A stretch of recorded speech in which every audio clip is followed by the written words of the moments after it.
there.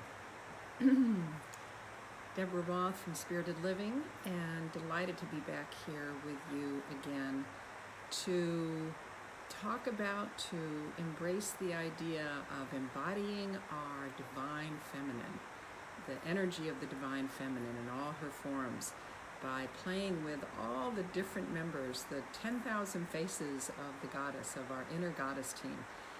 So this week, we are focusing on, well, yeah, I'm a little ahead of time, but there's a purpose for that.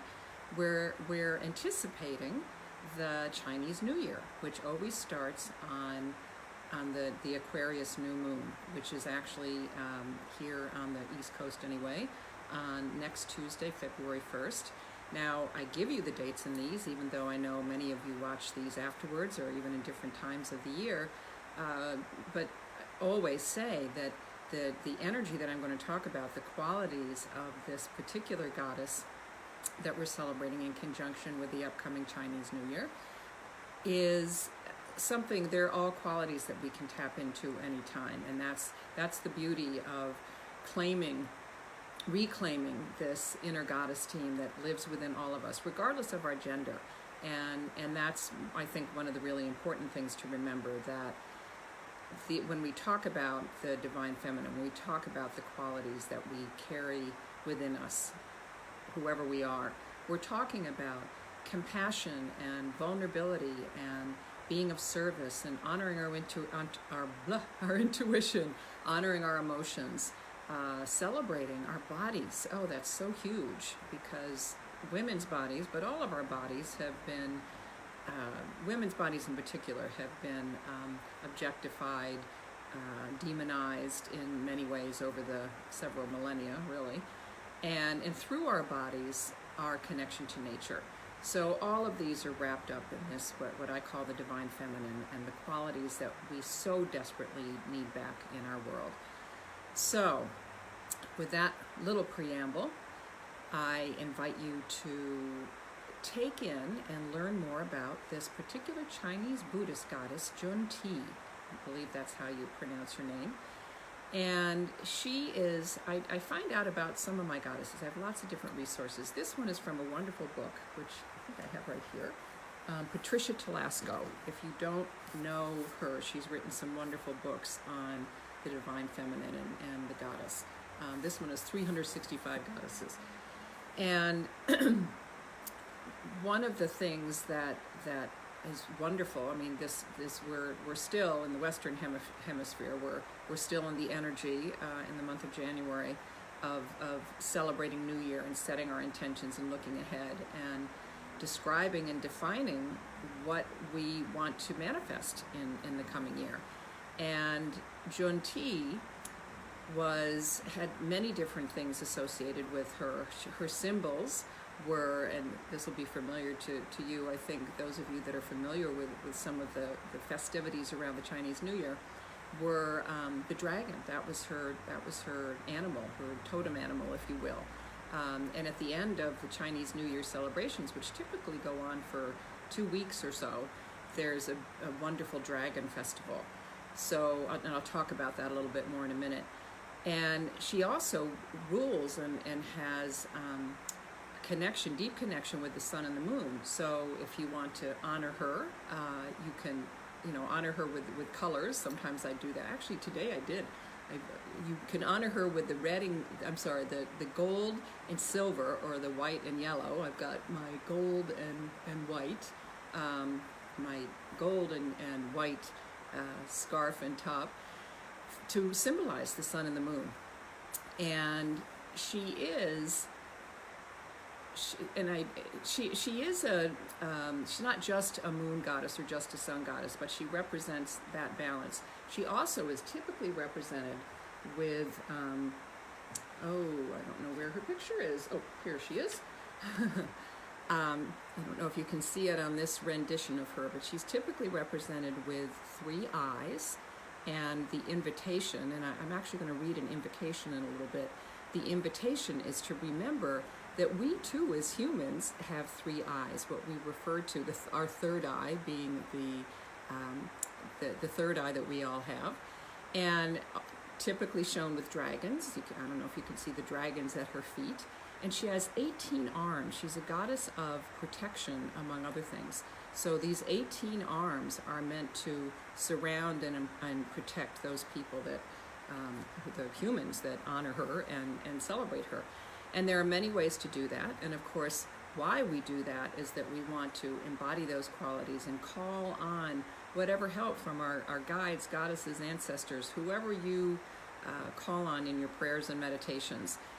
You would call on Jun Ti when you want to create more clearer prayers for the new year. And for long life, for good luck, for fertility. She's a bit of a fertility goddess as well. For wisdom, that's the third eye piece, and honoring traditions. So the Chinese New Year, which it varies when it starts every year, because of course the Aquarius new moon can happen anytime between around January 21st, when the sun moves into Aquarius, to about February 20th or so, when it moves out of Aquarius and into Pisces. This year it happens to be next February, so next week, February 1st. But that's why the Chinese New Year dates change every year. It is, in case you're wondering and haven't heard yet, it is the year of the water tiger. There's always one of the 5 Eastern elements that are associated with with each of the celebrations, and the tiger is, as you can imagine, this is a year to really step into who you are. It's brave, it's confident, it's competitive. So all of us can kind of tap into that, whether or not we personally celebrate the Chinese New Year or not. She is also, the other things, these are associated again with the Chinese New Year. The reason I'm not doing the Chinese New Year, I will tell you on the Chinese New Year next Tuesday, is because I'm going to start with each of the new moons each month, talking and offering you up just a simple ritual, maybe 1 or 2 rituals that will help you embody the energy of the particular new moon. I have for 25 years led moon circles in the city. Since COVID, I've been doing them on Zoom, and I just can't Zoom anymore. And I think we're all getting kind of zoomed out. So I made the decision several weeks ago that I would not be doing the new moon circles on Zoom, and we'll do them again when we can gather live. So this is my way, bringing in one of my Inner Goddess team videos every month around the new moon to really focus on that. And there's usually a goddess associated with it, especially next week, since the new moon falls the day before Groundhog's Day, or Invoke, or the Feast of Bridget. More about that next week. So, a little context for why we're beginning, at least this year, our Chinese New Year celebration, our honoring of Jun Ti, a week early, if you will. So, even if you're not a follower of Chinese Buddhism, we can all embrace, and I think that's with the energy that we are all one. We can all embrace some of these practices, which one of them is to eat rice. Rice is I guess because it's plentiful, is the food that is rice-based dishes. They encourage fertility, respect, and long life, and to wear new shoes to bring in Jun Ti's luck. Some of the other fun things with her, we've talked about the dragon, and doing something. I mean, the dragon. So Jun Ti's, as I said, the dragon is Jun Ti's sacred animal, and it's associated with ancient knowledge and tradition.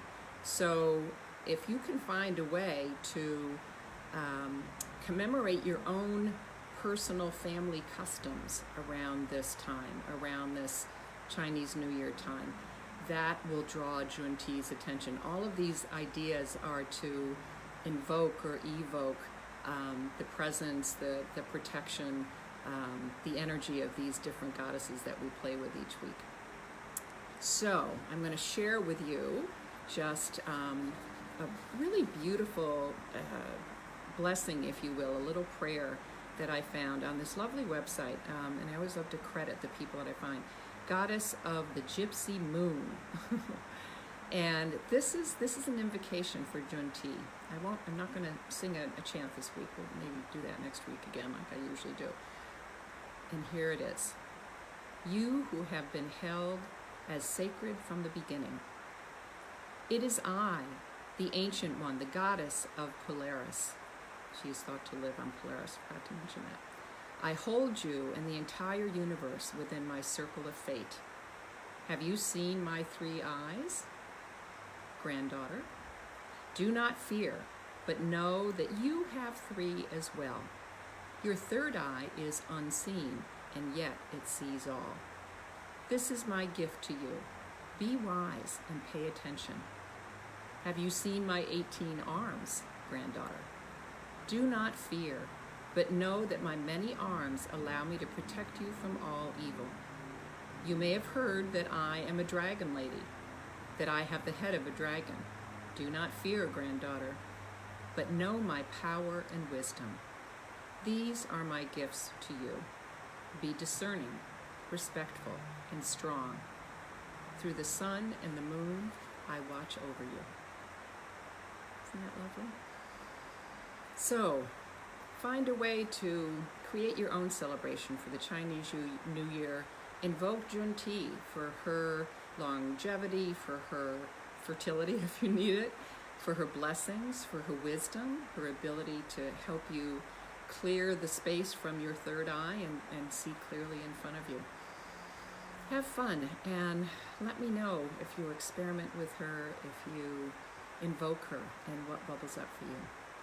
Thanks so much. Namaste. See you next week.